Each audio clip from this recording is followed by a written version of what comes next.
మీకు రేణుకా ఎల్లమ్మ అని గుళ్ళు ఎక్కడైనా కనిపిస్తుంటాయి, మీకు చూసి ఉంటారు. అంటే మీకు అర్థమవటం కోసం చాలా స్థానిక పురాణాలు తీసుకుంటున్నాను.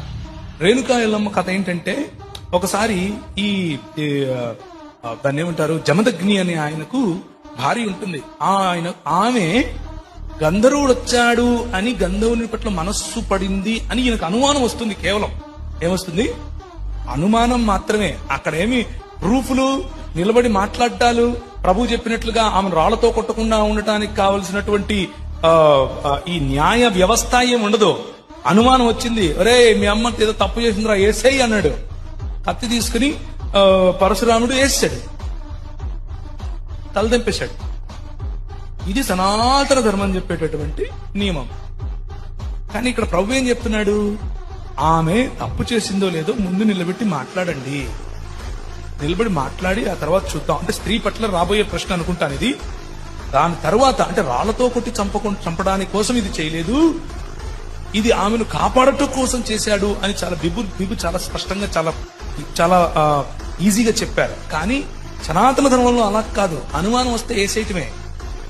అనుమానం వస్తే చంపి, లేదు నాయన నువ్వు నాకు దాన్ని ఏమంటావు, నువ్వు నాకు వరాలు ఇవ్వాలి అన్నాడు. సరే తీసుకో, ఏం కావాలన్నా, మా అమ్మ తిరిగి బ్రతకాలి అన్నాడు.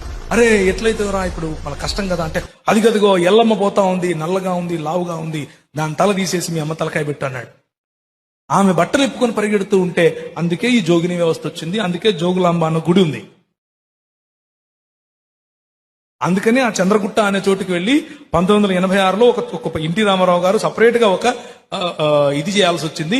ఈ రోజుకు కూడా కర్ణాటక ప్రాంతంలో, బీదర్ ప్రాంతంలో ఈ రోజుకు కూడా బట్టలు ఇప్పుకొని ఈ సమాజానికి చెందిన వాళ్ళు, దేవదాసి వ్యవస్థలో ఉన్న వాళ్ళు తిరుగుతారు. ఎందుకంటే మేము ఎల్లమ్మను పూజిస్తాము అని. ఎందుకు?